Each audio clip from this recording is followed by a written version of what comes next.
Boa tarde a todos e a todas. Vamos começar esse momento tão importante, a conferência de encerramento.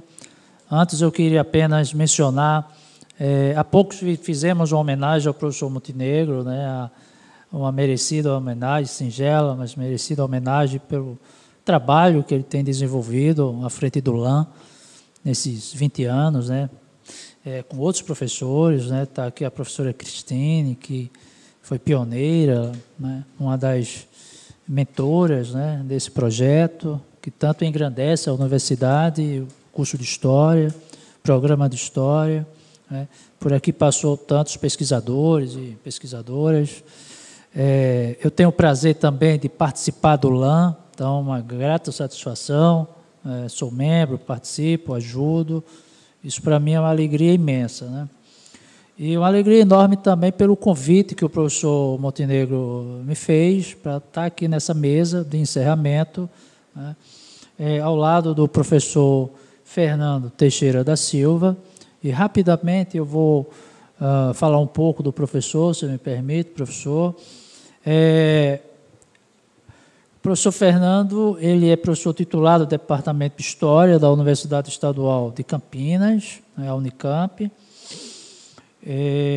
Fez mestrado, doutorado, livre docência e titular, né, na mesma universidade. Fez seu pós-doutorado na Universidade de Illinois, em Chicago, é isso. Foi professor de História da Universidade Metodista de Piracicaba, foi diretor do Centro de Pesquisa em História Social da Cultura, né, na Unicamp. Publicou livros e artigos sobre os trabalhadores do Porto e da cidade de Santos, São Paulo, a Justiça do Trabalho e as relações de trabalho nos Estados Unidos no século XX. Atualmente desenvolve pesquisas sobre os trabalhadores rurais e racismo no Entre-Guerras, além de inúmeros outros artigos sobre a temática do mundo do trabalho, né.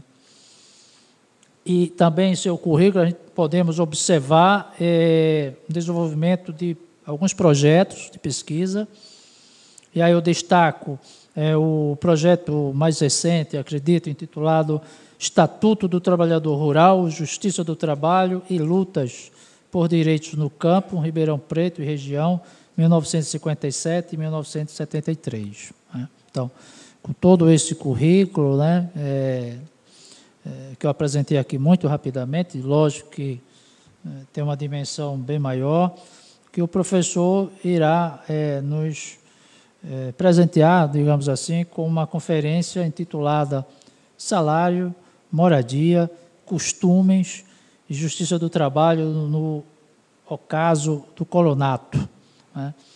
Então, professor, seja bem-vindo e o senhor com a palavra.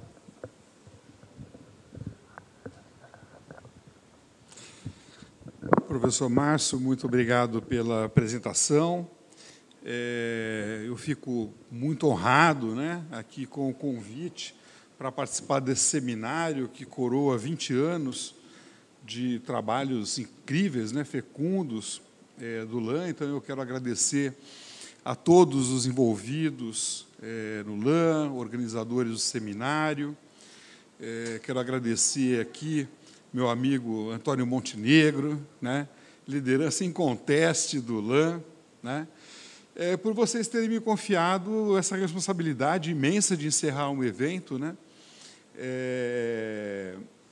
O encerramento de um evento é sempre um dilema, não só para quem fala, mas para quem está do outro lado, porque depois de 3 dias todo mundo não vê a hora de ir embora, né? Então, eu espero lhe ser leve, não quero lhe ser pesado, e dizer da minha enorme alegria, né, de estar aqui com pessoas que eu gosto muito, que eu admiro, os professores Antônio, professora Regina, professora Dabá, né, professores mais jovens, né, o Marcelo, que eu conheço de ler, agora conheço pessoalmente, né, e poder... Cadê o Pablo? O Pablo também, que eu já conheci, acho que é a primeira vez que eu vim aqui, né, então... eu me sinto à vontade e eu diria, sem medo de errar, né, que o LAN é, sem dúvida nenhuma, a parceria mais exitosa no país, entre universidade e justiça do trabalho, né? Eu posso dizer isso porque eu estou na militância em relação a, vamos dizer assim, a preservação, né, dos processos da justiça do trabalho há mais de uma década. Então, assim, eu conheço bastante iniciativas, né, mas nenhuma, posso dizer sem demagogia, né, nenhuma como essa parceria que o LAN fez, né, com o TRT da 6ª Região, com essa política tão bem-sucedida, né, de preservação, de gestão documental, de mais de 200 mil processos, o que, evidentemente, não é pouco, né? Então, é um motivo de orgulho muito grande, né, estar aqui com vocês nesse momento festivo, né? Deixa eu ver só se é o mesmo texto, porque eu abri aqui, o computador tem essas coisas, né? Eu estou olhando aqui para um texto que não é a última versão. Então, ainda bem que eu imprimi, né?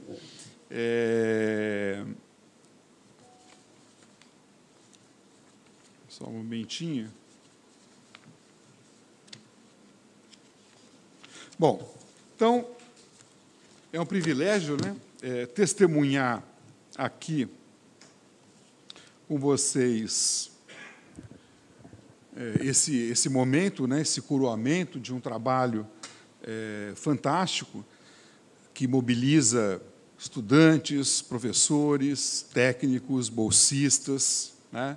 É um trabalho não só de pesquisa, é um trabalho de extensão, é um trabalho docente, né? O Montenegro estava me contando, inclusive, o trabalho que é feito no chão da escola, né, aqui com a escola de aplicação.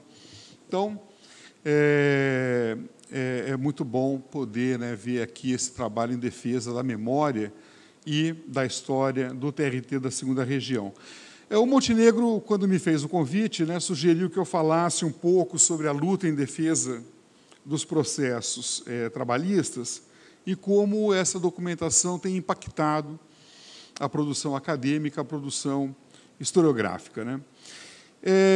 Num primeiro momento, eu vou tentar contemplar de forma muito sintética esses desafios colocados aqui pelo Antônio, e, em seguida, muito modestamente, eu vou exemplificar o potencial dessas fontes para a pesquisa com um estudo que eu venho desenvolvendo com os dissídios da Junta de Conciliação e Julgamento de Ribeirão Preto, no estado de São Paulo.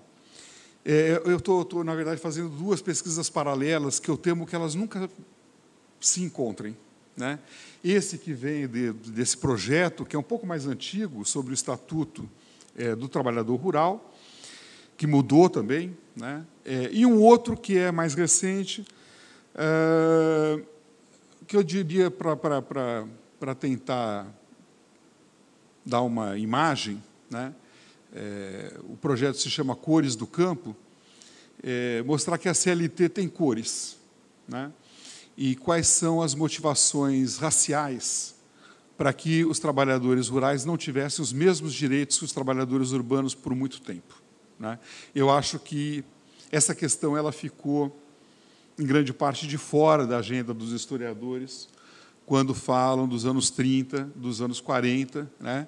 E, mais recentemente, até fiz um texto sobre isso, que deve sair publicado o ano que vem, que tem muito a ver com os engenhos, inclusive do Nordeste, via literatura, né, mas não só a literatura, mas também a documentação produzida pelo próprio governo Vargas, né, e como esse trabalhador do campo foi um trabalhador profundamente racializado, identificado com uma série de estigmas, né, colados na figura do liberto, né.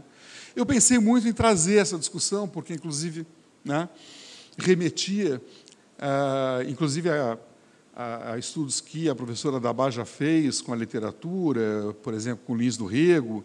Eu retomei um pouco disso, né, e como é que uma noção paternalista, patriarcal, impactou, né, os debates sobre a extensão dos direitos no campo, mas como era um evento também mais voltado para a Justiça do Trabalho, né? Eu tinha acabado também de terminar uma parte dessa pesquisa, eu achei por bem trazer essa discussão sobre a região de Ribeirão Preto, em São Paulo, né? Bom, eu escolhi essa maneira de abordar alguns desafios colocados pelo Montenegro, porque essa história lá de Ribeirão Preto é uma história dos trabalhadores rurais, é um tema muito caro à produção aqui, né, do LAM e das pesquisas desenvolvidas no programa de pós-graduação da UFPE, aqui da história, né, da UFPE, e segundo, porque tem a ver com a questão da preservação, né, dos processos. Esse estudo que eu venho desenvolvendo, ele não seria possível não fosse o trabalho de um historiador, o professor Clifford Welsh, né, Geertz, isso foi um ato falho, que faz um trabalho denso, né, uma pesquisa muito densa sobre os trabalhadores rurais em São Paulo, e ele, nos anos 90, junto com outros colegas, salvou da destruição milhares de processos que também, né, iam ser incinerados.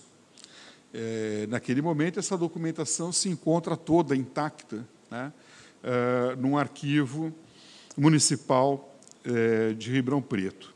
E, por coincidência, eu até tive na banca, agora, essa semana, segunda e terça, da tese de livre docência do professor Cliff, e eu falei para ele, eu vou anunciar, vou fazer uma homenagem pública, né, a esse seu trabalho, um dos trabalhos pioneiros, né, de salvaguarda dessa documentação, né. Conseguem enxergar? Tudo bem? Tá. Bom, e, além disso, também o professor Cliff, né, é uma autoridade na história do trabalho no campo, e resolvi mencioná-lo, né, como um dos pioneiros justamente dessa luta contra a eliminação dos processos sob o manto protetor de uma lei do governo Sarney, de 87, que autoriza a destruição pura e simples dos autos findos há mais de 5 anos. Né? Aqui eu passo para vocês uma amostra que estava à mão, vamos dizer assim, a fúria ou a farra incendiária, né, não parou desde então. São milhares, ou, na verdade, milhões de processos que são destruídos. Esses são alguns números eloquentes, há outros também, né? Mas também não parou a luta em defesa da preservação e da disponibilização dessa documentação, né? Então, nós temos contado com o engajamento da ANPU, dos TRTs, muitos dos quais, né, foram criando centros de documentação, foram criando memoriais, práticas bem-sucedidas de preservação, e também políticas de compactação de arquivos, de acervos, né, além das parcerias entre universidades e tribunais, como a parceria aqui, aliás, estão bem representadas, né. Bom, são muitas as frentes abertas dessa luta pela preservação, como diria lá a música, que eu não los puedo contar, né? São muitas. Escrevi um epílogo desse livro, Trabalhadores no Tribunal, justamente sobre, não é um epílogo, na verdade, um pós-fácil, justamente sobre a luta pela preservação dessa documentação, mas também algumas questões de ordem arquivística e historiográfica, né? Então, eu passo rapidamente para um outro desafio que foi colocado pelo Antônio, né? Que se refere justamente à ampliação da temática e à ampliação da historiografia que essa documentação da justiça proporciona, né? Então, como eu listei aí no slide, essa documentação permite a análise das dinâmicas internas dos tribunais, né, o estudo do exercício do poder, né, toda uma gama de questões relacionadas, por exemplo, aos cânones jurídicos, né, a normatividade legal, institucional e etc. Não sei se vocês vão conseguir enxergar, né, mas também os dissídios vamos dizer assim, numa vertente menos internalista, como diria Bourdieu, também podem indiciar um conjunto de práticas de relações sociais mais amplas, né, como experiências cotidianas nos locais de trabalho, organização do trabalho na esfera da produção, diferentes formas de mobilização dos trabalhadores, desigualdade, ou melhor, desigualdades e violência de gênero, né, questões raciais. Eu não sei como é que é a experiência de vocês aqui, a documentação não é tão generosa no acesso a questões raciais. Evidentemente, a gente tem que cruzar com uma série de outros documentos, né? A interação e a conflitividade entre direitos costumeiros e direito positivo, estratégias patronais, linguagem de classe e de direitos, e eu acho que um elemento extremamente importante dessa documentação foi ajudar a ampliar o próprio conceito de trabalho e de trabalhadores, né? Hoje a gente pode saber, com essa documentação, muito mais sobre o trabalho rural, o trabalho doméstico, o trabalho infantil e o trabalho análogo a de escravos.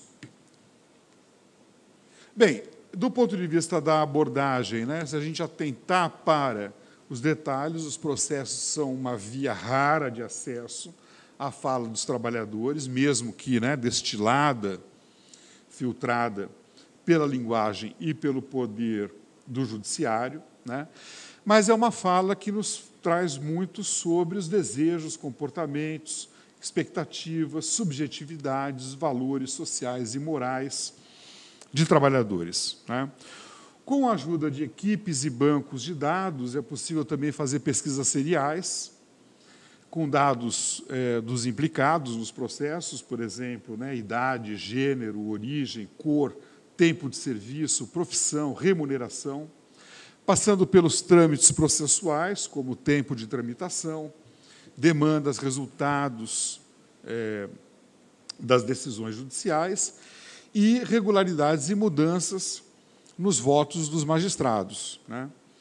E também pesquisas, geralmente pesquisas que abrangem um período mais longo, né, favorecem análises comparativas e transnacionais sobre a justiça do trabalho em países com diferentes regimes jurídicos e tradições jurídicas, né? Enfim, a gente poderia aqui ampliar muito o leque temático e de abordagens, mas eu vou ficar aqui nessa amostra bastante limitada, parcial, mas baseada, né, numa ampla variedade de estudos já realizados. A gente fez uma primeira tentativa de apanhar alguns desses estudos, faz mais ou menos 10 anos, né, Antônio? Nesse livro que eu organizei com a professora Ângela de Castro Gomes, A Justiça do Trabalho e Sua História, né? E de lá para cá ampliou muito o volume de trabalhos com essa documentação, né? Com abordagens novas, por exemplo, com a abordagem que o Marcelo nos traz, colocando o espaço, né? Inclusive, eu teria aqui o prazer e o privilégio de dialogar com algumas questões que foram levantadas pelo Marcelo. Então, eu entro, né,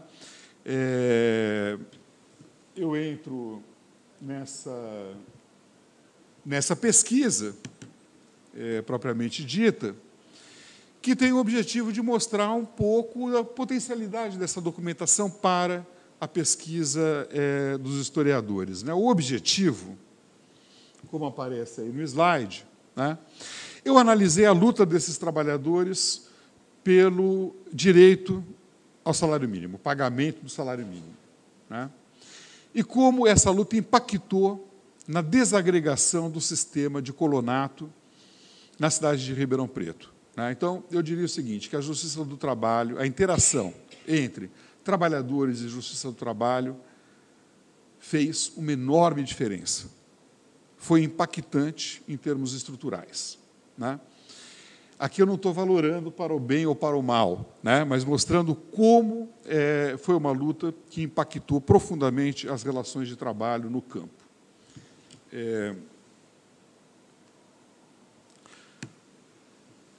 Eu vou destacar os conflitos em torno da gratuidade da moradia, a gratuidade da casa, né? Então, os trabalhadores...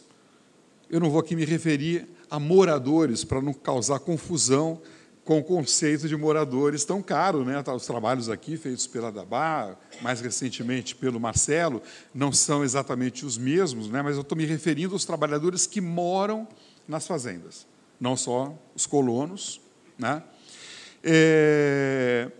E toda a questão do salário mínimo passa, né, pelo problema da gratuidade da casa, né, que passou a ser negada, não a casa, a gratuidade passou a ser negada pelos empregadores quando os empregados, né, recorreram em massa à Justiça do Trabalho, né. Então, é importante, eu acho que tem que destacar isso, porque vai acompanhar toda a minha fala. A gratuidade era parte de um direito costumeiro, né, que passou a ser mediado e medido por valores monetários, né. Não era assim. Costumes que começam a ser monetarizados, isso tem uma importância bastante grande. Então, eu retomo o debate clássico sobre a passagem do colonato para o trabalho volante, né. Poderia ser o morador em geral, mas o colonato tinha uma presença muito grande, né, na região. É algo, vamos dizer assim, mais próximo ao que a gente entende como morador aqui na Zona da Mata, com diferenças, né? Então, eu vou entrar nesse debate clássico, historiográfico, nas ciências sociais, sobre a passagem do colonato para o trabalho volante, normalmente, né, conhecido como o trabalho do boia fria, né? Um conceito muito em desuso, porque ele tem uma carga pejorativa muito grande, mas, enfim, é a imagem que normalmente a gente tem, né, do trabalhador volante.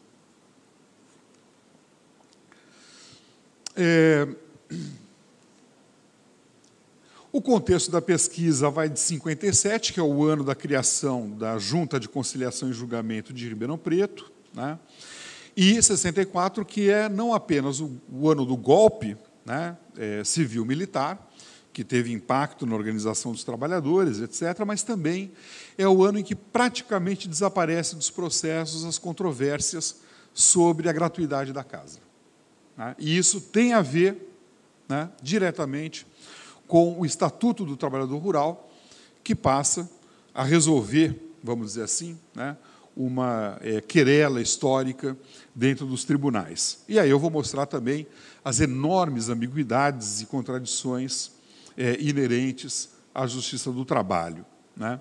Então, esse foi também um período, um contexto de ascenso extraordinário da organização dos trabalhadores e dos conflitos no campo. A região de Ribeirão Preto me parece privilegiada porque foi onde ocorreu um dos maiores, os mais expressivos movimentos de trabalhadores rurais do estado de São Paulo, né?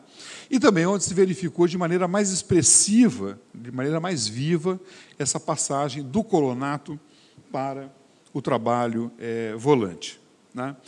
De 57 a 64, ingressaram na Justiça do Trabalho cerca de 7.000 trabalhadores, né? Eu tabulei todos os processos em que havia, não só na capa, eu abri todos os processos desse período, né, porque, às vezes, você não sabe se é trabalhador rural ou não só pela capa. Então, eu abri milhares de processos, né. É uma fração, por um lado, bastante grande. É quase metade dos reclamantes, né. Em parte, isso se explica porque é uma região basicamente rural, né, tem indústria, tem trabalhadores urbanos, né. Mas, se a gente levar em consideração as coisas que o Marcelo apontou aqui muito bem, né, muitos milhares de trabalhadores também não foram à Justiça do Trabalho, né, pelas razões do espaço, o poder, né, aparece nos processos a intimidação e etc., etc. Então, também, né, há um impacto de milhares de trabalhadores entrando, mas também é impactante que milhares de trabalhadores não tenham levado as suas questões à justiça, né? A maioria dos dissídios envolvia colonos de café, né, mas, como eu falei, eu englobo todos aqueles que residiam nas fazendas, nos engenhos e nas usinas.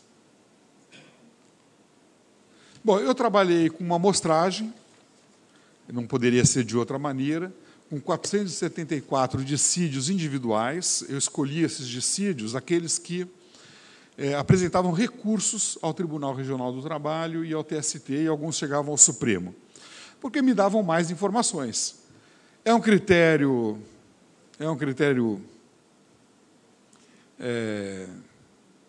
apropriado?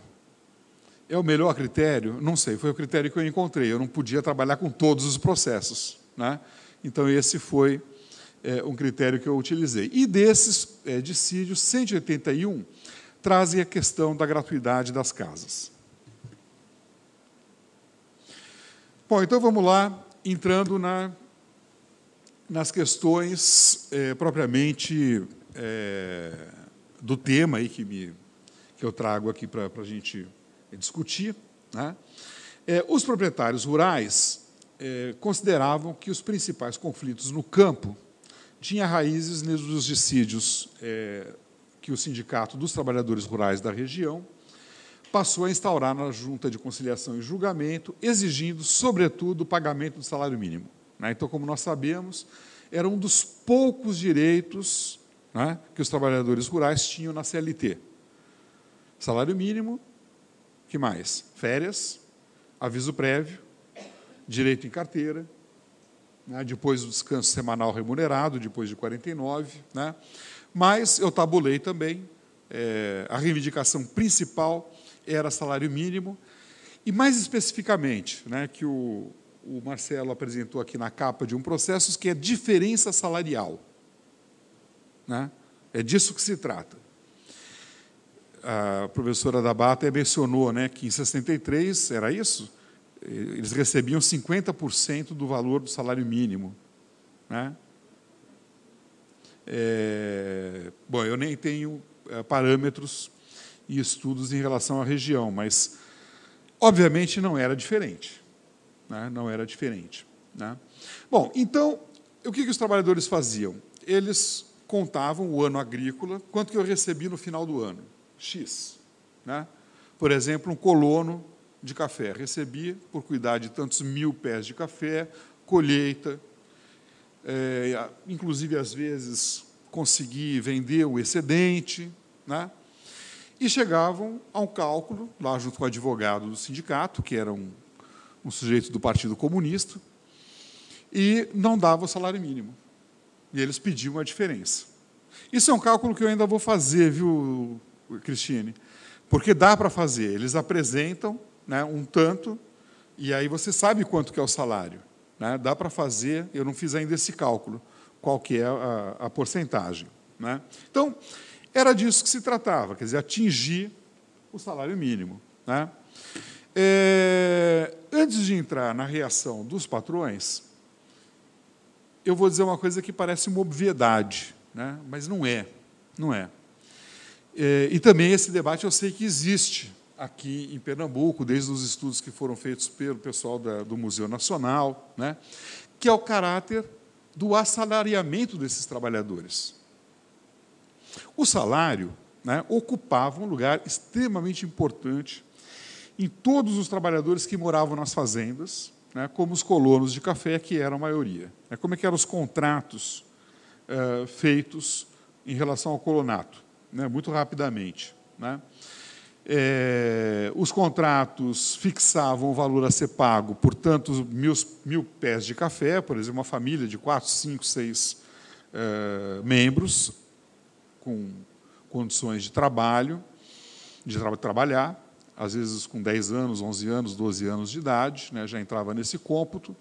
A família fazia um cálculo que podia cuidar de 12.000 pés de café por ano, né, e recebia um X por isso, um X fixado. Está ali. Eles recebiam também pela colheita, que era um trabalho, vamos dizer assim, por produção, né? As famílias residiam na propriedade, era um trabalho basicamente familiar, eles podiam criar pequenos animais, né? Ter lá o roçado, que a Dabá mencionou, produzir alimentos para fins de subsistência, o que é muito controverso, né? Foi muito bem lembrado, o que, na verdade, reduziu o custo de reprodução dos trabalhadores. É disso que se trata. O colonato foi um ótimo negócio. foi a saída exitosa em relação ao que fazer agora que não tem mais escravos. Né?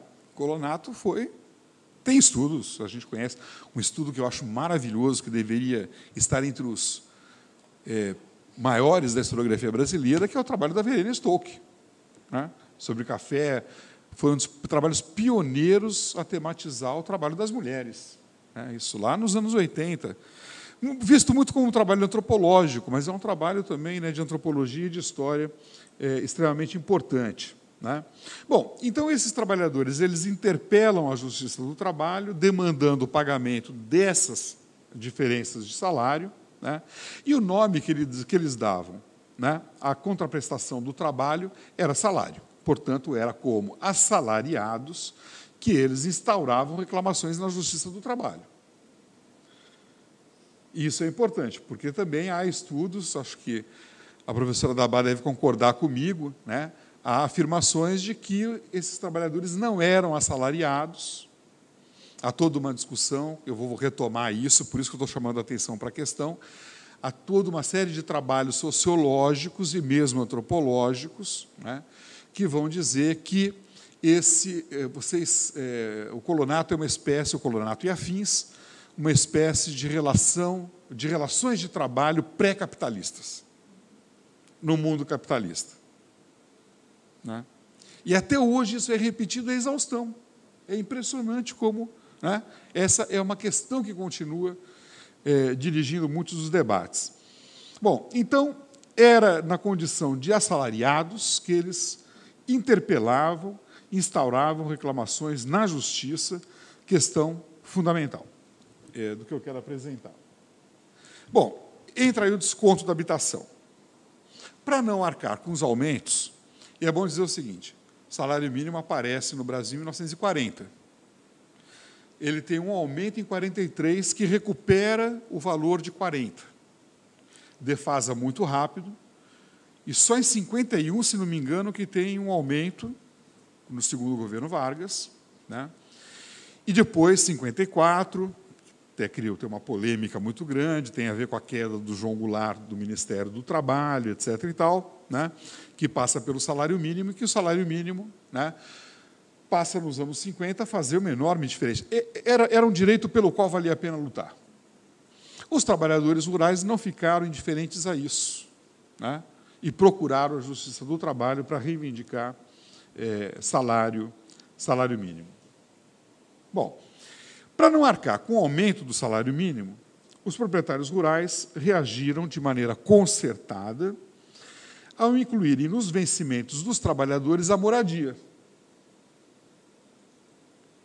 E o que a lei previa? A lei previa que as cafuas, que é assim que os advogados falavam, os casebres, os barracões, em alguns processos tem fotos, eles têm as descrições das casas, se tinha água, se não tinha, se tinha janela, né? Se tinha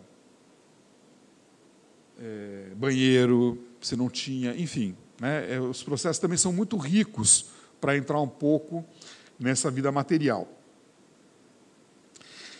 E a lei permitia o desconto de 33% do salário mínimo. 33%. Ou seja, 1/3 do salário mínimo. Né? Bom, os patrões fizeram isso. Ah, tá, você quer diferença salarial? Só que eu vou te cobrar um aluguel. Eu vou colocar aqui na conta, na ponta do lápis, né? E vou dizer, você me deve. Em alguns processos, os juízes chegavam à conclusão, ali ao final, que o trabalhador é que devia para o empregador. Né? Então, essa era uma prática coletiva, nova dos empregadores, não que eles não cobrassem eventualmente, né, mas com uma prática concertada, né, já que a moradia não era passível de cobrança até o momento que os trabalhadores entram em massa na Justiça do Trabalho. Né. Eu acho que dá para falar em massa, milhares de trabalhadores em 6, 7 anos não me parece pouco. Né. E também porque eu estou falando de processos, trabalhadores envolvidos há muito mais. tem que fazer uma pesquisa também sobre as mulheres. Tem vários processos que são instaurados por mulheres trabalhadoras, né, que começam a reivindicar, isso é muito interessante, no colonato, que elas devem receber o salário e devem receber férias. Isso mexe, é o conceito que está lá na Silvia Federici, né, de crítica ao patriarcado do salário, porque o salário quem recebia era o chefe, né, era o varão. Era o varão. E aí as mulheres chegam lá, mas eu também trabalhei. Eu colhi café, o roçado, é o trabalho de subsistência da família, né? Que não é, que é a tal da reprodução da própria família do trabalhador, né? Isso é um trabalho não pago. Isso é um trabalho não pago. Isso faz parte da exploração do trabalho da mulher, né? Em grande parte, trabalho doméstico, mas não só, né? Não remunerado. Em relação a isso, a Justiça do Trabalho foi implacável, né? Não aceitou nunca esse argumento. Quem recebe o salário é o varão, né? Isso foram anos. Isso é uma outra coisa, é um outro texto que eu quero escrever a respeito das mulheres na justiça, junto com uma pesquisa que uma aluna minha tem desenvolvido também com esse material, né? Bom, então, eu não vou entrar em detalhes agora, mas eu analisei os significados materiais, os significados simbólicos relativos à moradia, e que estavam encravados em concepções costumeiras dos trabalhadores sobre os termos legítimos entre os legítimos de troca entre trabalho, remuneração, usos e costumes, né? A questão de usos e costumes, ela é fundamental também para a gente entender a argumentação que eu quero trazer aqui. Então, eu procurei compreender o que estava acontecendo quando certos direitos consuetudinários, a partir de um determinado momento, interagiam com as leis, né, e com a justiça do trabalho. O pomo da discórdia nos tribunais girou em torno da noção de gratuidade da habitação. Os advogados dos reclamantes, eu fico toda hora vendo lá porque eu sou meio desconexo, né, com o que está aqui e o que está lá, quero ver se vocês estão acompanhando também. O que os advogados diziam? Primeiro, o desconto efetuado nos salários pelo uso da casa, ou seja, a cobrança do aluguel, e logo eu vou explicar por que eu estou colocando aspas em aluguel, isso é extremamente importante, né, visava neutralizar os aumentos do salário, quer dizer, garfava o aumento do salário mínimo. E segundo, que a gratuidade da casa fazia parte do direito costumeiro e do contrato de trabalho, né? O que diz a lei? O problema é que os descontos tinham amparo na CLT, além do salário mínimo, que dizia pode descontar 33%, né, pelo uso da casa. A CLT, além do pagamento em dinheiro, dizia que era parte do salário habitação e outras prestações in natura, né? Então, por exemplo, alimentação, habitação, vestuário e outras prestações mais, que aparecem in natura ou, talvez vocês encontrem, não sei se aqui vocês encontram essa expressão, que são utilidades. A casa é uma utilidade, que só isso também dá uma discussão semântica muito interessante, quando você fala de usos, costumes, mas não vou entrar nisso agora, né? Mas por que eu grifei ali? Por força do contrato e do costume, né? A CLT complica a primeira parte ali, que diz, você pode incluir no salário a moradia. Só que, por força do contrato ou do costume e habitualidade, como condições necessárias para autorizar os descontos. Então, a CLT, não é que ela era ambígua, ela dizia pode desde que, né?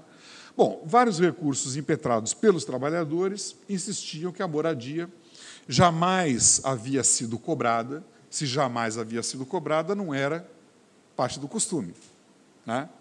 E não havia o consentimento expresso, porque há uma outra parte da CLT que diz o trabalhador, no contrato, quando ele assina o contrato de trabalho, ele tem que expressamente concordar com o desconto da casa, ou de qualquer outra utilidade. E eles diziam, isso não foi nunca acertado. Né?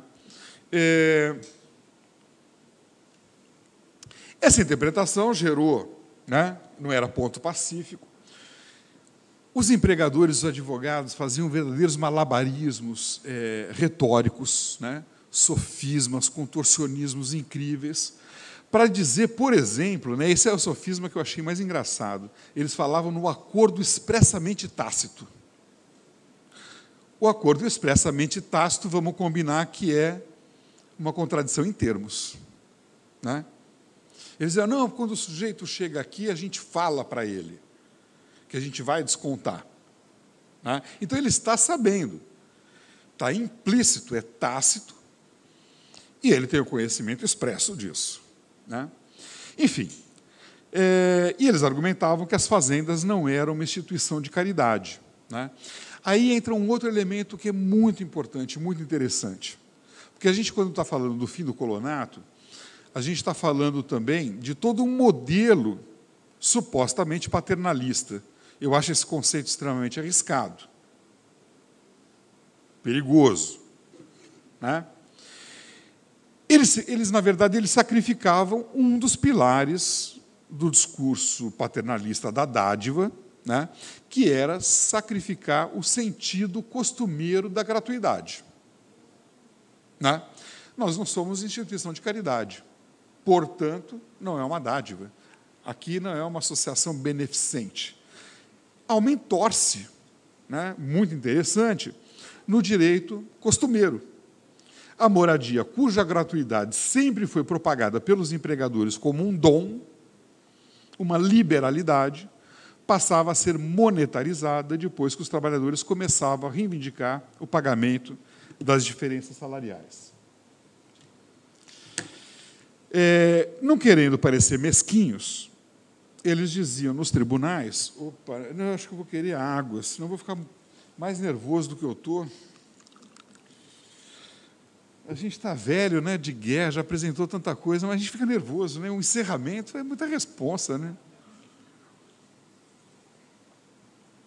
Nem sei se vocês estão gostando, se vocês vão gostar, né? A gente sempre quer que goste, né? Obrigado, Patrícia. Bom, então, eles não queriam ser mesquinhos, né? Eles diziam, não, o nosso problema não é não pagar as diferenças salariais, o problema não é unicamente, né, a redução dos lucros causada pelos aumentos salariais. O inadmissível era a luta de classes. Esse palavrão, né, hoje em dia, você falar disso, parece que, como dizia o meu ex-orientador, o professor Michael Hall, ele estava numa reunião de professores muito sérios e responsáveis do PSDB, e quando ele falou luta de classes, ele disse, a reação foi tão espantosa que parecia que eu tinha arrotado em público. Né?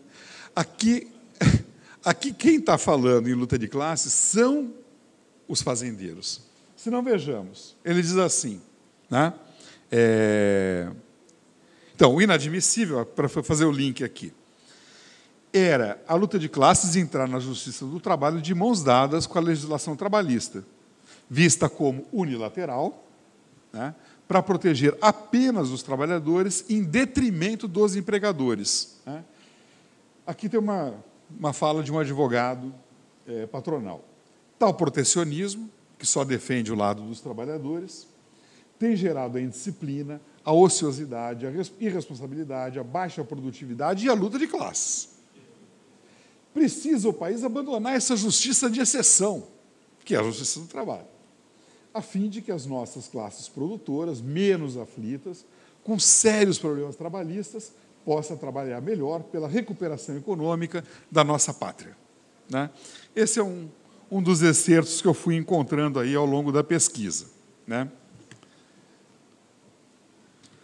Então, agora cabe a pergunta, e aí, a Justiça do Trabalho, como é que ela se posicionava? Né? Os advogados trabalhistas dizendo, não pode descontar o direito à habitação.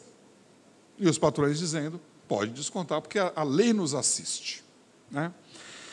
A Justiça do Trabalho se posicionou diante dessas controvérsias da seguinte maneira, de 57 ao final de 58, praticamente aí 1 ano e meio, todas as instâncias foram favoráveis ao desconto da habitação.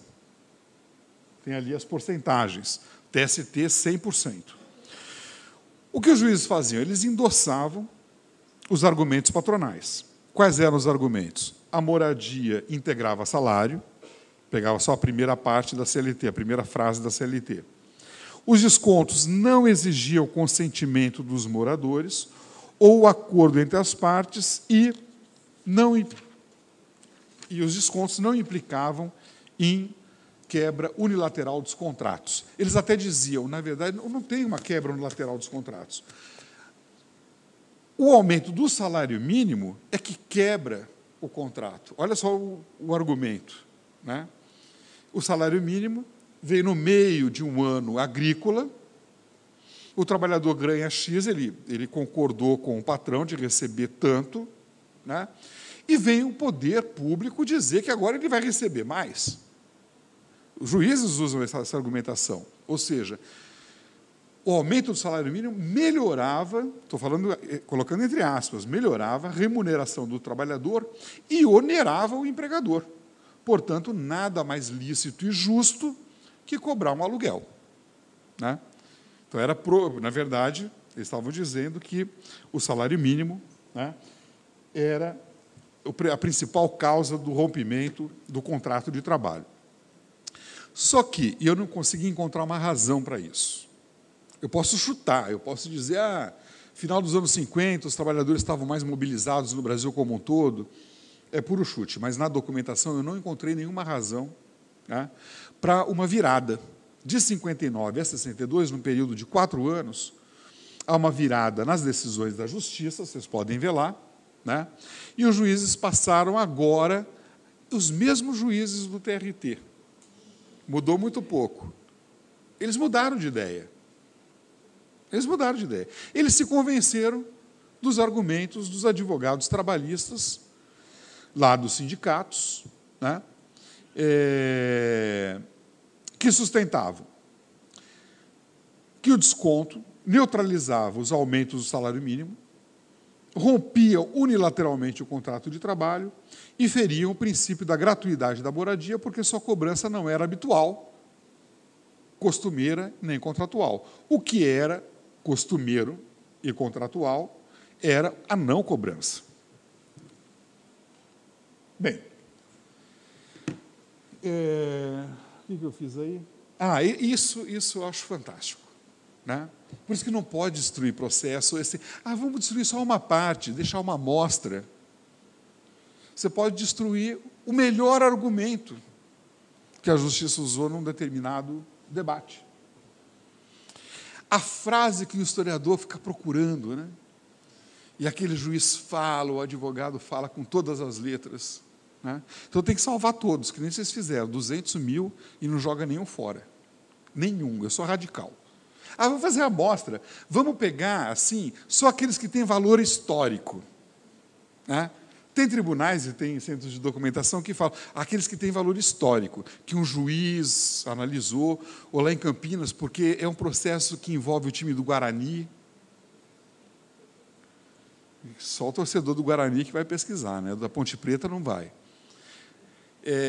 Argumentos absurdos, ou então, assim, cálculos matemáticos arcanos baseados na arquivologia canadense, de que se pegarmos 5%, segundo esses critérios, nós teremos salvado, né? Ou então vamos salvar partes, as sentenças, né? Os acórdãos. Eu sou radical, tem que salvar tudo, porque já destruíram quase tudo.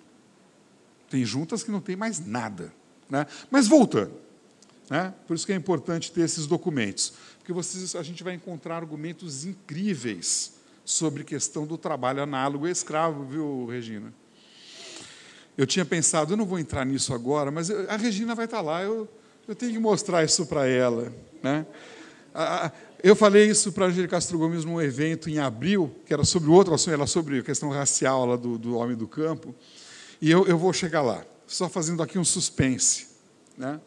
O mais importante é que os juízes encamparam outras alegações dos advogados, dos reclamantes, segundo as quais a moradia era parte integrante do trabalho, e não do salário. Né? Morar na colônia era a condição necessária do contrato. A casa é fornecida para que o trabalhador possa prestar trabalhos ao fazendeiro, mas não porque trabalha para ele. Parece um monte de jogo de palavra, mudança de preposição. Né? O historiador tem que ficar atento para a mudança de preposição, do para pelo. Né?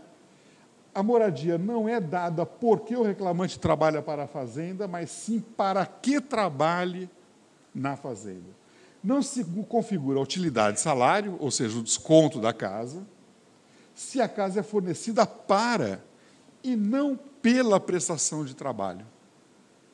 Vejam a sutileza. Isso faz toda a diferença. Ou seja, né, sem o fornecimento da casa, os serviços não podem ser executados. As sutilezas do raciocínio, nessa troca de preposições, se consolidaram na justiça e se tornaram argumento jurídico mais radical em torno do problema. Por que era radical?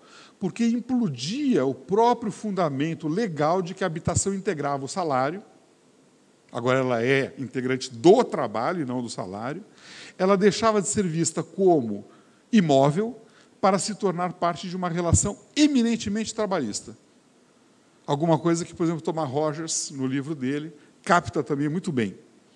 A concepção de que a moradia era a condição sine qua non para a prestação do trabalho converge, aliás, para a advertência do antropólogo Moacir Palmeira. Morar não tinha o mesmo significado de habitar, porque a vinculação com a propriedade não era a que se dava entre locador e locatário. É a que se dá entre empregador e empregado. Portanto, é uma relação trabalhista. Né? É um deslocamento semântico que exerceu grande impacto nos dissídios. E implode todo o argumento de que a CLT era ambígua, contraditória, etc. Os juízes começam a se pautar, sobretudo nesse argumento, mas tem um outro, que é esse aqui, Regina. Né? Outro ponto importante, em defesa da tese da gratuidade, era o imperativo da habitabilidade. Se aquela casa é habitável ou não. Advogados e juízes já então mobilizavam o conceito de situação análoga de escravo. Aparece claramente nos processos. Tudo bem, era um conceito, inclusive, era uma expressão que está no Código Penal de 1940. Quando eles denunciavam as condições precárias das casas. Alguns iam em loco para ver essas casas. A referência a trabalho escravo, as referências eram empregadas em 3 sentidos. Primeiro, como metáfora, em relação à escravidão até 88, né? Como a Ângela já mostrou, a Ângela de Castro Gomes, né? É uma metáfora com forte apelo político, como analogia à servidão pelo cerceamento da liberdade por dívidas contraídas, agravadas pelo desconto da habitação, prendendo o trabalhador à propriedade, né? Tem o barracão, etc., mas, né, a cobrança da casa incidia também sobre essas dívidas. Mas tem um terceiro significado que eu achei fantástico nessa documentação, que é o atentado à dignidade humana. Já tem isso lá, nos anos 50. É muito interessante observar que estavam empregando a expressão trabalho análogo a escravo do Código de 40, mas com uma conotação mais ampla.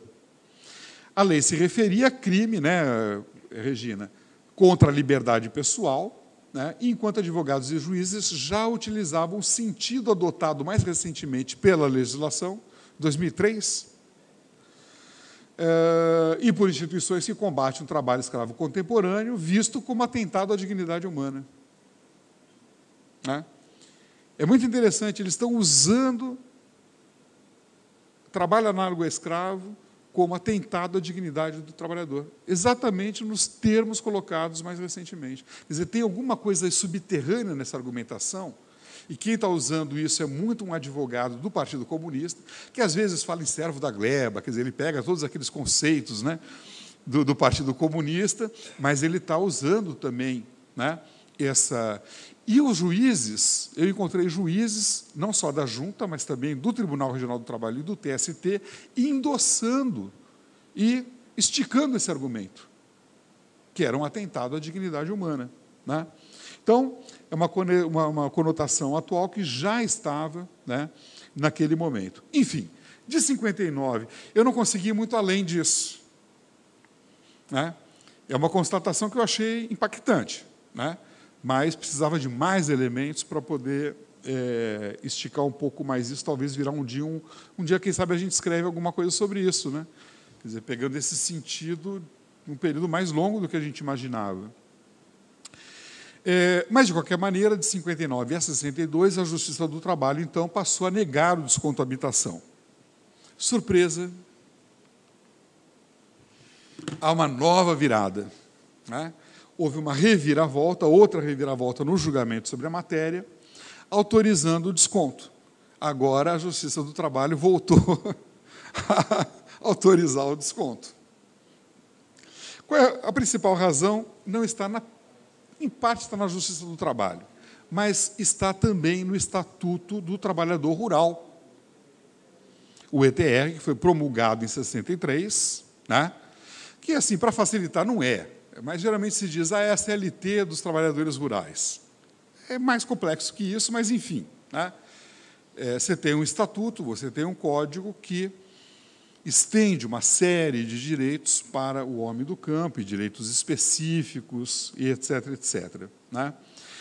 O ETR foi, sem dúvida, a bibliografia já mostrou, uma conquista dos trabalhadores rurais, em parte é também o reconhecimento de demandas, né, na Justiça do Trabalho, mas é preciso reconhecer, o Estatuto traz também as marcas da pressão dos setores ruralistas no Congresso Nacional. Está lá. O ETR é um campo, é o chavão do Thompson, né? É uma arena de disputas, a lei e a justiça. Então, o ETR ele tem também uma série de contradições, tá? E qual foi uma das contradições? Autorizou o desconto do... Vejam bem, pela primeira vez aparece a palavra na legislação aluguel. CLT não falava em aluguel, salário mínimo não falava em aluguel, né? Autorizava o aluguel em até 20% dos salários. Abaixo dos 33%, né? Mas na contramão do que a própria Justiça do Trabalho vinha definindo, né? Que não aceitava desconto algum, a não ser naquelas condições da CLT. Então, ao se referir a aluguel, a lei subverte o princípio de que morar não era sinônimo de habitar. A casa volta a se reduzir a imóvel e que o sentido de locação se sobrepõe ao sentido de trabalho. Então, a questão dos descontos praticamente desapareceu. Eu vou até 73, né? Coloquei aqui 64, mas eu queria ver, porque o Estatuto ele é revisto, ele continua numa outra lei, mas ele acaba em 73. Né? Vem uma outra lei, não vou entrar em detalhes sobre essa lei, né? Mas praticamente a questão dos descontos da casa, isso some dos processos, né? A questão dos descontos praticamente desaparece do Justiça, nos poucos casos. A Justiça do Trabalho também tem culpa no cartório. Por quê? Porque o ETR dizia, como na CLT, tem que ter a anuência expressa do trabalhador, né? E tem que ter habitabilidade. Os juízes nem queriam saber. O ETR diz que pode dar até os 20%, pronto, acabou, ficava por isso mesmo, né? Mas aí, eu acho que eu estou entrando na última parte, se vocês aguentarem mais um pouco, né? Houve outra conquista importante dos setores ruralistas, né? Que incide também sobre a questão da moradia.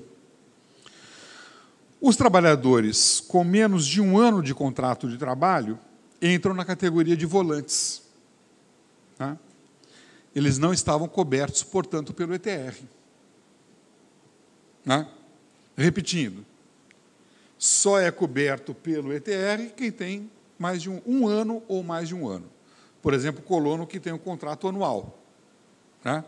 O trabalhador diarista, o volante, o camarada, esse não tem direito nenhum, né?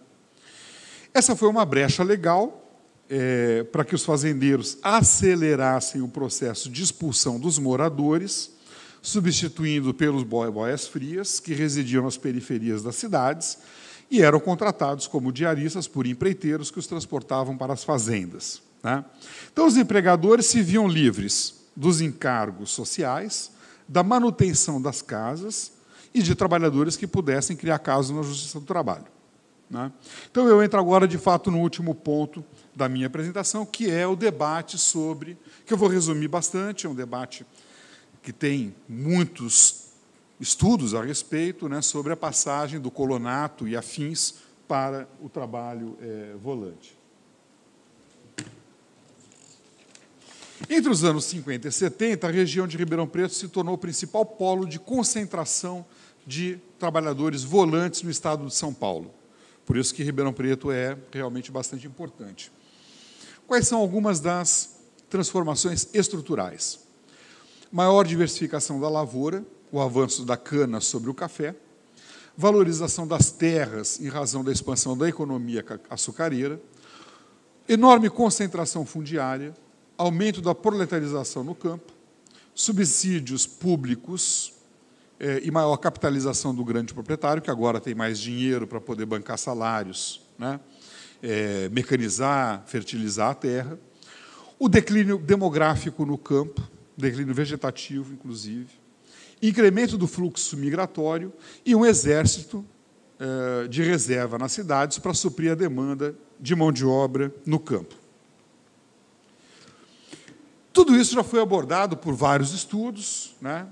É importante, são elementos extremamente importantes para a gente compreender as profundas alterações nas relações de trabalho, mas eu chamo a atenção para o risco, nessas abordagens, de subordinar essas alterações nas relações de trabalho exclusivamente à lógica da acumulação e a macromodelos explicativos, esvaziando o impacto dos conflitos de classe, das normas legais e do papel da justiça do trabalho.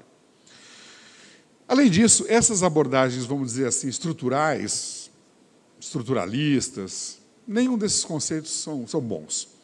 Operam com uma periodização que abarca mudanças que se verificaram durante a ditadura militar, que implementou políticas e padrões de acumulação no campo que não estavam em pleno curso antes de 64, quando a diminuição de trabalhadores residentes e o aumento de volantes já estava em ritmo acelerado. Então, não é, normalmente, em alguns estudos, há um peso, né, muito grande em relação ao impacto da ditadura. O que os censos agrícolas de 50 e de 60 me mostram é que o número de empregados permanentes caiu de forma acentuada, né, num decênio, 50 a 60, enquanto o de temporários mais que dobrou, né, o que estava ocorrendo antes que aqueles fatores estruturais se consolidassem. As fontes da época já colocavam as leis e a luta por direitos na justiça do trabalho no centro do problema. Coloquei ali uma frase desse advogado, que era praticamente o advogado de quase todos os processos, inclusive ditadura dentro. Era um cara do Partido Comunista, o Noir Tavella, né? A sindicalização dos trabalhadores rurais, que se acelera a partir de 62, e o ETR, o Estatuto do Trabalhador Rural, aparecem como os principais responsáveis para a transição do colonato para o trabalho volante, porque teriam desencadeado um clima de pânico entre os fazendeiros. Em estudos subsequentes, o ETR, ao potencializar a luta por direitos, teria se tornado o alvo privilegiado da reação patronal, mesmo que a lei os favorecesse em parte, né, multiplicando expulsões, destruição de roças, queima de casas de colonos, o que o Clifford Welsh também já mostrou. No entanto, as evidências da minha pesquisa me permitem ponderar que o ETR não foi o motor, vamos dizer assim, da passagem para o trabalho volante, ele acelerou um processo que já estava em curso, né, desde o final dos anos 50, e o que estava no cerne dos conflitos era a própria CLT. Se a gente pegar, né, os dissídios trabalhistas desde 57 até 73, né, mesmo depois do ETR, os temas, as demandas que mobilizavam os trabalhadores não eram o ETR, eram o CLT. Era o que já estava mais garantido na CLT há muito tempo, incluindo, entre outras coisas, hora extra, que não estava na CLT, eles passam a reivindicar com base no ETR, é importante isso, né? Ok.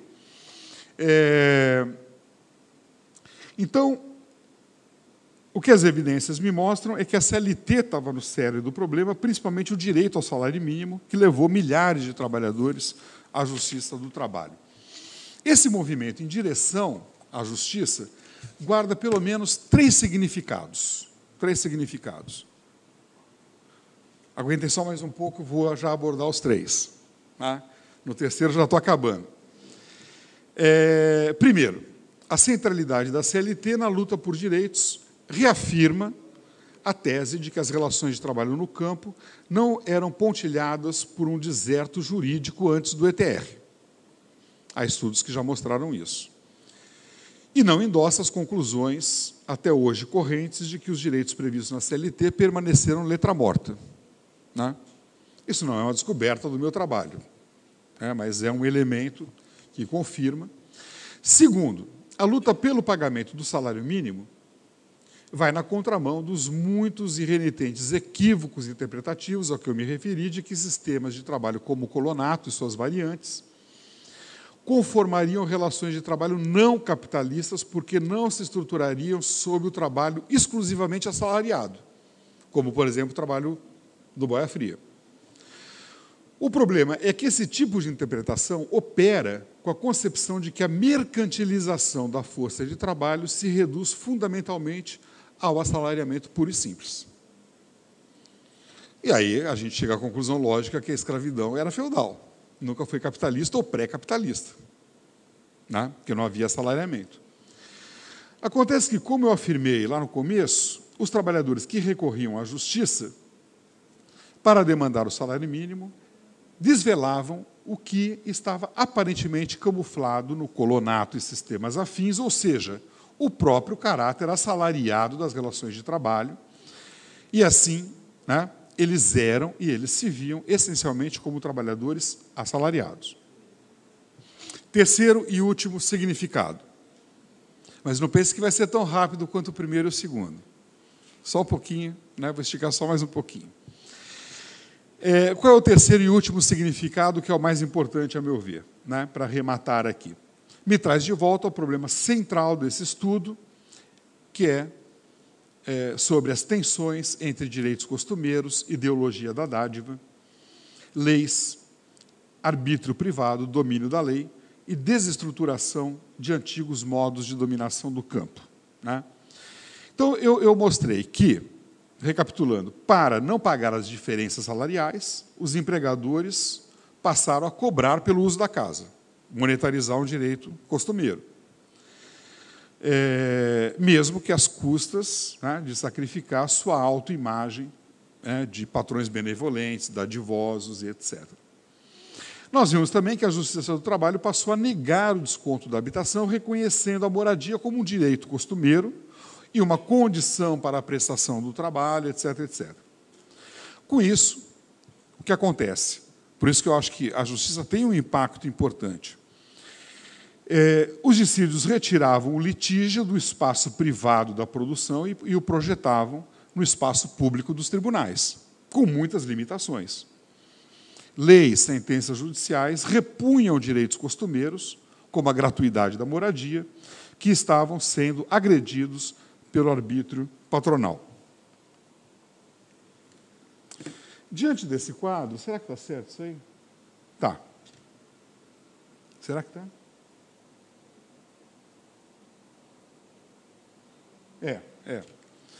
Os empregadores não faziam segredo de que estavam usando a sua principal estratégia de ataque, né?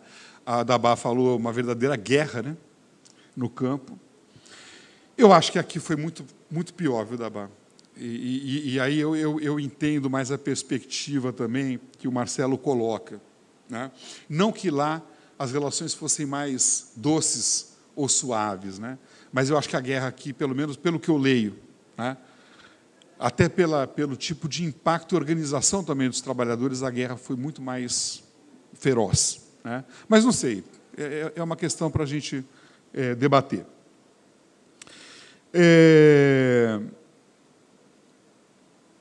Diante desse quadro, os empregadores não fizeram segredo de que estavam usando a principal arma de ataque, que era a expulsão dos trabalhadores, a contratação de volantes, né? E isso já antes dos efeitos do ETR se fazerem sentir. Como aparece aí num dos excertos, eles colocaram a CLT no centro das disputas em torno do salário mínimo, do desconto da casa, do colonato para o trabalho volante. Por exemplo, né? Algumas das falas que eu fui recortando dos processos. O que faz com que essa aplicação forçada da CLT ao trabalhador da roça é tumulto e mais nada, em prejuízo dos próprios trabalhadores, de que os patrões, através de inúmeros subterfúgios, é quase uma confissão, né? Não admitem mais empregados nas fazendas. A Justiça do Trabalho é responsável pelo abandono da agricultura pelos proprietários rurais, temerosos que se sentem de não poderem pagar o salário mínimo a que estão condenados. Né? A reclamada não teria mais interesse em manter a casa para os seus agregados. Né? Eles sabiam do que eles estavam falando. Isso não era cortina de fumaça. Isso era realmente um problema sério para eles. Né? Para finalizar, né, eu vou decupar a fala de um fazendeiro, porque ela ajuda a dar sentido a esse conjunto de argumentos que eu estou trazendo aqui. Né? Então, eu vou recortar um pouco a fala dele. Esse trecho mostra que a legislação e a Justiça do Trabalho desafiavam a suposta inviolabilidade da vontade patronal de impor unilateralmente as condições de trabalho, assim como arraigadas noções de honra patronal e de honra patriarcal. Né? O que diz esse depoimento? É fantástico. Quando essas leis não existiam, havia respeito nas fazendas. O fazendeiro dava ordens, e elas eram obedecidas. Depois dessas leis, os empregados podem ir à justiça por qualquer coisa, deixando no patrão aquela sensação de humilhação ao ter de conversar com aquele empregado que até dias antes era um comandado, conversar com um sujeito de homem para homem. Né? Julião, inclusive, tem, né, um depoimento que ele deixou lá para o CPDOC, ele diz, o que a gente estava fazendo, a nossa grande revolução era ali no direito e botar na justiça patrão e empregado, e o cara ficava completamente vexado de ter um empregado ali falando na cara dele, eu sei que você está mentindo. Né? As alegações patronais, eu sei que você está mentindo. E o patrão sabia que ele sabia. Né? Então, os efeitos psicológicos também do outro lado, viu, Marcelo? Também tem, né, os efeitos psicológicos do outro lado. Nesse outro excerto, vejam só, essa frase também é lapidar. O sujeito que, de boa fé, tinha dado ao seu empregado, num trato verbal, aquilo que tudo... O que ele dava num trato verbal? A casa. Dava. Aquilo tudo que depois o empregado passava a reivindicar. Aquilo que era dado, ele passa a reivindicar. Simplesmente se prevalecendo do ônus da prova ser do patrão, criava no patrão uma revolta injustificável. Né? A gente tem que traduzir essa frase. Né? Aquilo que a gente estava comentando, né, que a Regina estava dizendo, né, como ler, a gente tem que decupar as fontes, né, recortar, ler do avesso. Não, voltando lá.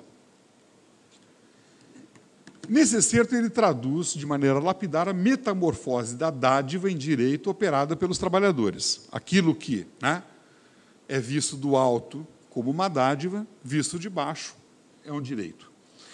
E para voltarmos à questão do salário mínimo e do desconto do aluguel, precisamos entender essa referência ao ônus da prova.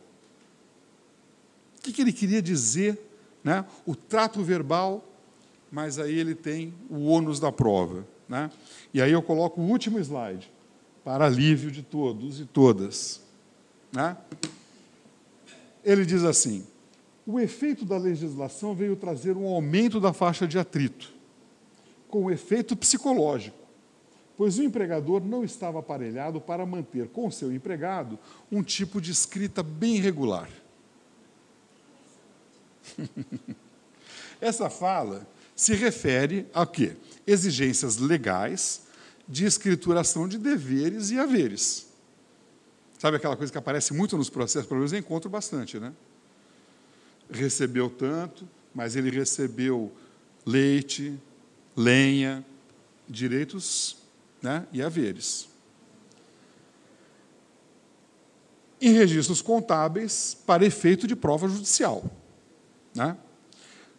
Por que essa exigência de uma escrita bem regular angustiava e revoltava, né, esse fazendeiro? Porque a ele cabia o ônus da prova de que costumeiramente, habitualmente, descontava o salário, do salário, o valor do aluguel. Ele não tinha como provar. Porque não era bom para ele também ter as coisas bem escrituradas. Ele podia manipular muito mais no verbal, né? E mesmo porque, né, Marcelo? Esses são os casos que chegam à justiça. Muitos outros não chegaram. E eles continuaram sempre cobrando dizendo que cobrava esse aluguel, enfim, né? Em outros termos, retomando a frase anterior, o que os trabalhadores fizeram foi reivindicar aquilo que o patrão tinha dado num trato verbal, ou seja, a gratuidade da habitação, depois negada por quem a dava para garfar dos empregados os aumentos do salário mínimo. O patrão, entretanto, não tinha como arcar com o ônus da prova porque não tinha escrita bem regular que demonstrasse habitualidade, uso e costume dos descontos. O trato verbal, que conferia sentido ao dom e que era um mecanismo de poder, controle e arbítrio dos empregadores, se via confrontado pela exigência do trato escrito determinado pela lei e pela justiça.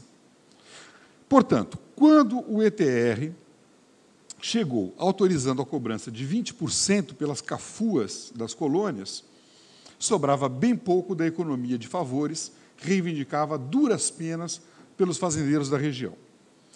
Desde que ingressaram na Justiça do Trabalho reivindicando direitos expressos na CLT, os trabalhadores residentes passaram a engrossar crescentemente as fileiras dos trabalhadores volantes, né? Isso desde o final dos anos 50.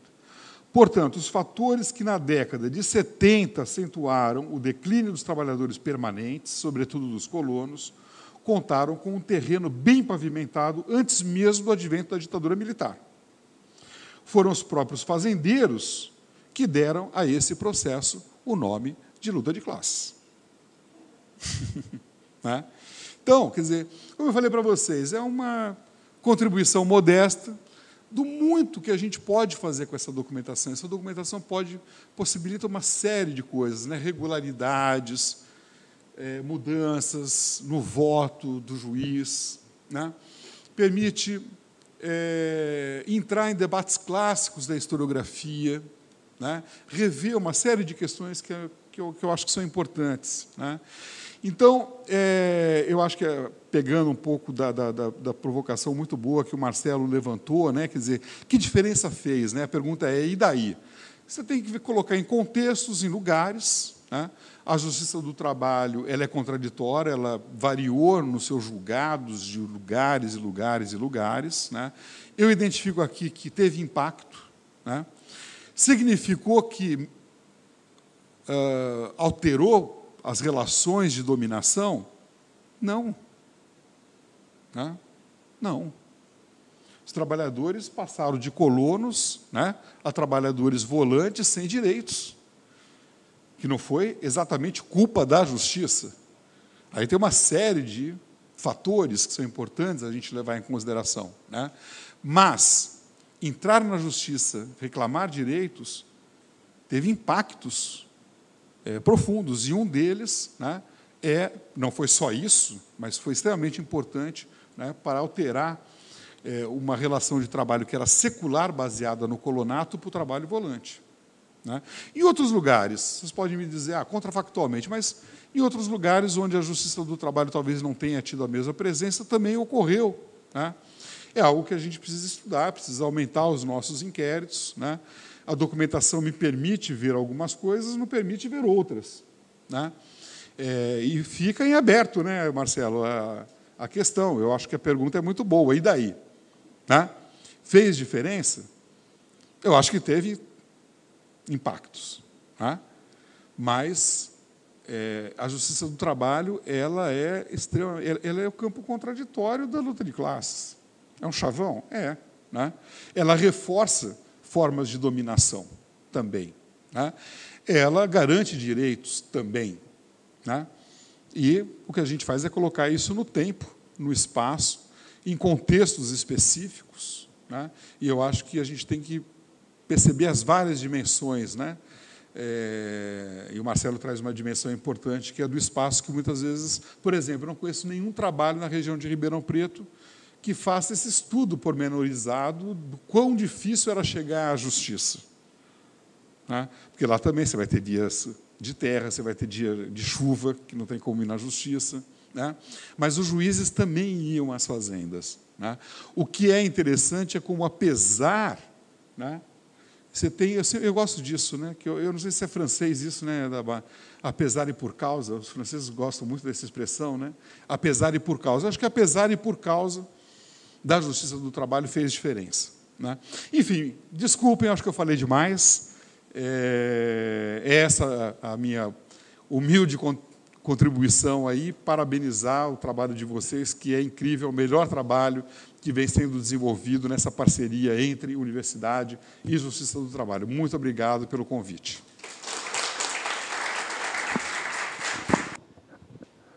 Então, professor Fernando, muito obrigado pela belíssima, né, apresentação. Estava aqui fazendo minhas anotações, né?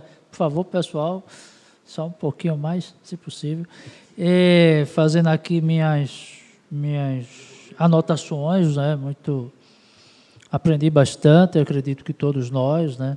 Também, todos que estão aqui também absorveram e aprenderam bastante da sua pesquisa.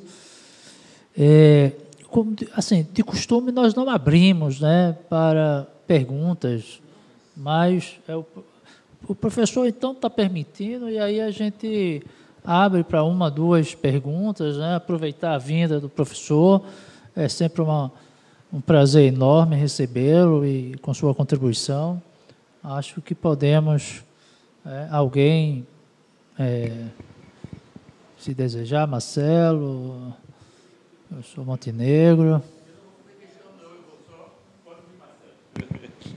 Eu não vou fazer. Eu vou dizer, só reforçando, que nós não poderíamos terminar esse seminário com uma reflexão e uma contribuição historiográfica tão pertinente e tão ampla, e que acrescenta tanto e nos faz realmente aproveitar bastante. Espero que a gente possa depois contar com o texto, não sei se já está publicado, mas... Em vias de publicação. Pois é, mas, Fernando, tenha certeza que foi e só abrilhantou o final do nosso encontro, coroou com todo o êxito. Muito obrigado. Eu que agradeço.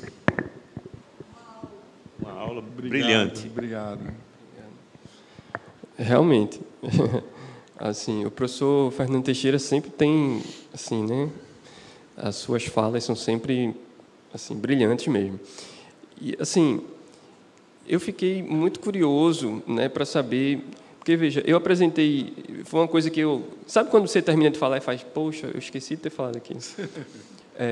Eu só trouxe 2 processos, não foi? E como é que eles terminaram? Eles terminaram os 2 arquivados. O pessoal que trabalha no lance sabe que tem muito processo que termina arquivado pelo não comparecimento, né, do trabalhador lá no dia da audiência. De uns 3 meses depois, a audiência ele não foi. porque ele não foi, a gente só pode especular a respeito disso, né? E aí eu fiquei pensando aqui como é que esses processos, eles... E uma outra coisa, antes disso, é o fato de ter muita rescisão de contrato. Então, assim, eu categorizo processos e, dentro de processos, eu separo reclamações e rescisões. A gente tem a Junta de Palmares, por exemplo, de 63 até 68, 98% dos processos era somente rescisão. Rescisão de contrato. Rescisão de contrato. 98% dos processos, dos que estão aqui, né, dos que estão no LAN, eram rescisões de contrato. Esse é um caso específico, né? Isso é a Junta de Palmares. A Junta de Escada não, tinha mais, era mais equilibrado as rescisões aí eu fiquei muito pensando como é que terminaram esses processos, não é? Acontecia muito isso também de arquivamento pelo não comparecimento. Eu fiquei pensando assim, né?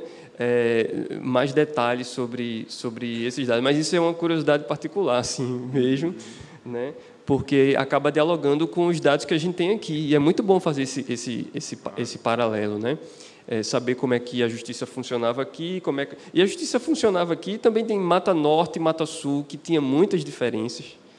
Então, essas duas juntas, elas são da Mata Sul e são muito diferentes, como se dava os seus trabalhos, né? Então, Escada é Mata Sul, Palmares é Mata Sul. E aí eu pesquisei de 63 a 68, em ambas as juntas. E são são resultados completamente diferentes. Então, assim, e são ambas na Mata Sul. Então, é muito difícil, realmente, o senhor tem razão, né? A gente cravar, ter uma tese sobre isso, né? Inequívoca e um ponto final. Não existe ponto final. O que existe são essas contradições que a gente vai trazendo e vai tentando, né, colocar em evidência, dar um relevo a essas contradições para fazer a gente pensar mesmo, né? No final das contas. Exato. Isso.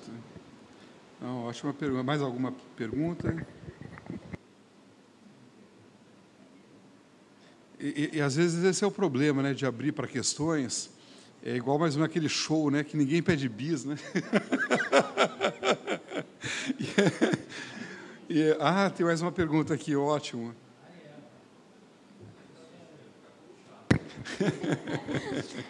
Licença, professor, boa noite.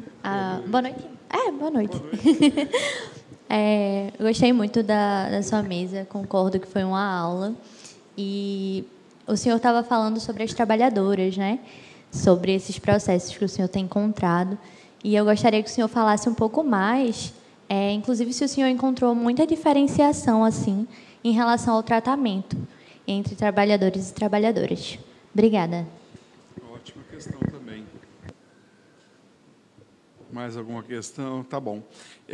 Bom, muito obrigado pelas perguntas. Marcelo e Ariel. Muito obrigado. Marcelo, eu te prometo que eu te mando as contas. Eu tenho uma planilha, eu peguei todos os processos, esses quase 7.000, né? E fiz lá no Excel, assim, aquela coisa bem rudimentar, né? De um banco de dados, como é que os processos terminaram. Então, eu não tenho agora de pronto isso, mas é muito fácil, né? Desistência, tem vários arquivamentos que você não sabe como é que terminou, né?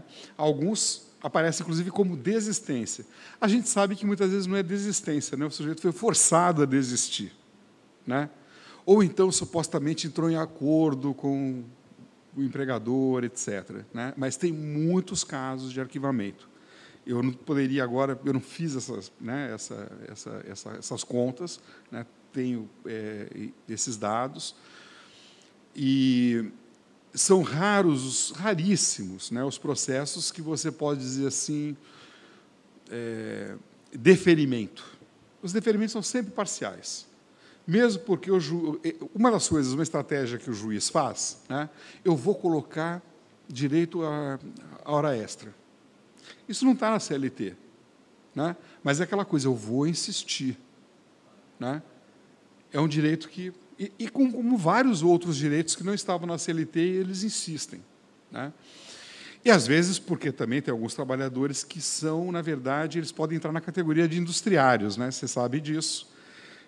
Se o trabalhador rural trabalhasse para uma empresa cuja finalidade, né, era a industrialização do açúcar, do álcool, né, ele seria considerado industriário. Em alguns casos, isso a Justiça concedeu o direito dele, né, como industriário, com todos os direitos da CLT. Né? Mas, no geral, o que você tem, né, são deferimentos parciais. Né? Muitos indeferimentos, né, porque é isso também, a Justiça, né, pressiona determinados direitos e vai ver até onde a Justiça, o tribunal vai. Né? No geral, a Justiça era muito legalista. Isso não está na CLT, portanto. Né? Então, você tem muitos casos de desistência, de arquivamento. Né?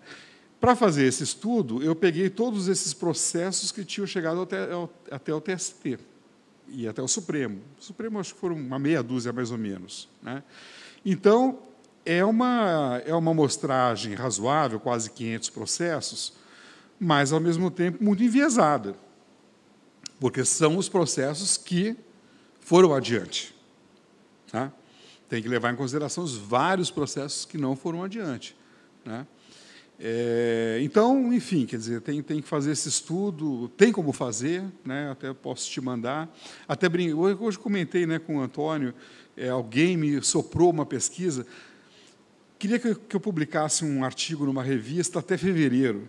E eu disse, rapaz, eu não tenho nada para publicar até fevereiro, não tenho condições de fazer isso, tudo que eu já tinha pesquisado já está endereçado, etc. e tal.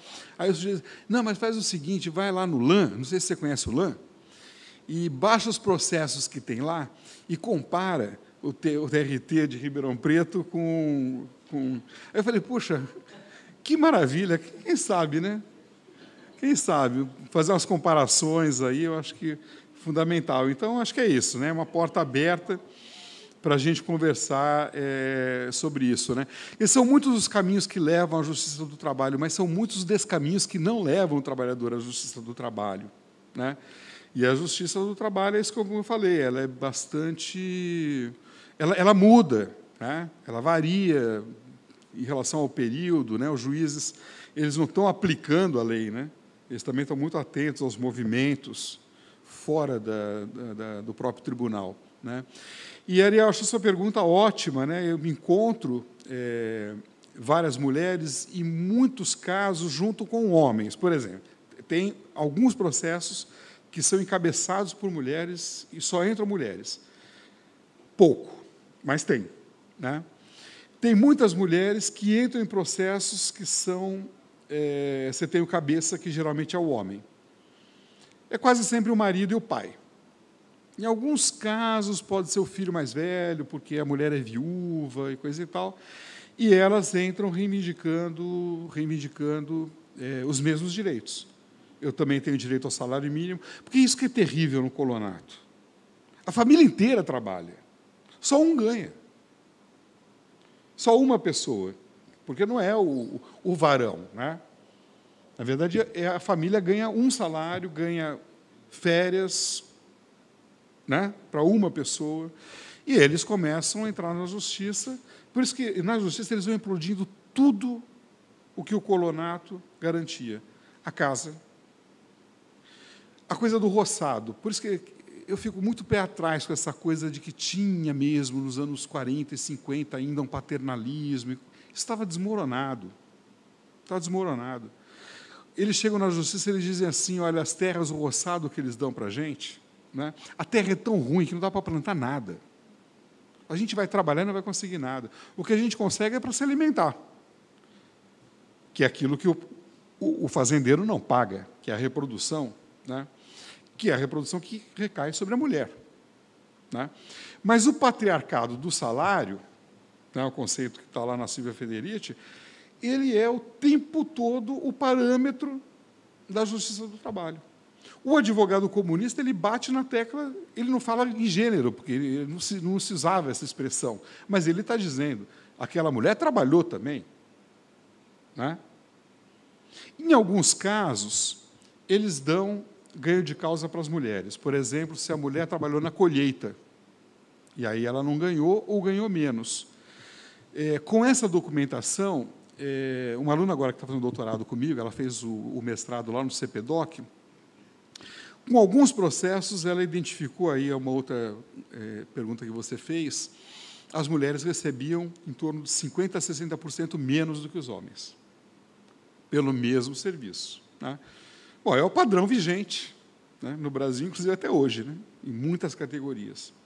Elas recebiam metade. Então, tem um tratamento desigual.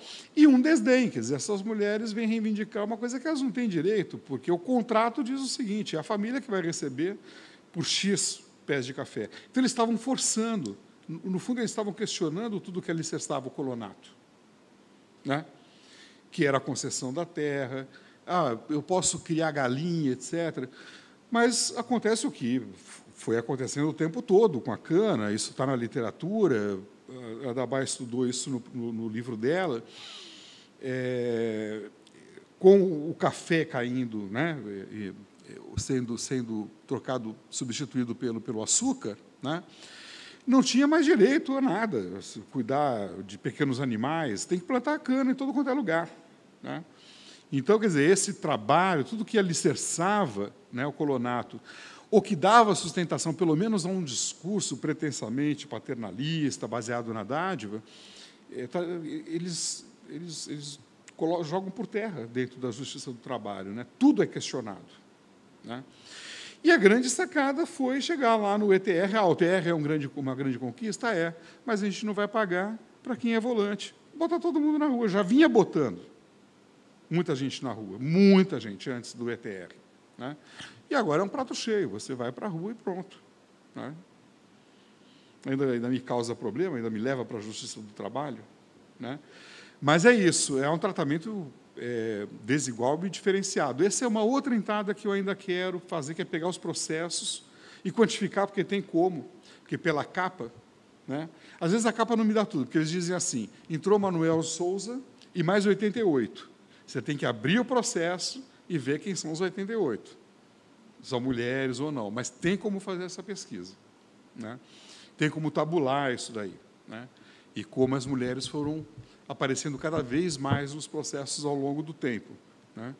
Mas é isso, né? Eu estou fazendo duas pesquisas ao mesmo tempo, eu não termino nenhuma nem outra, aí ficam essas coisas no percurso. Mas agradeço muito pelas perguntas e agradeço muito pela oportunidade de estar aqui.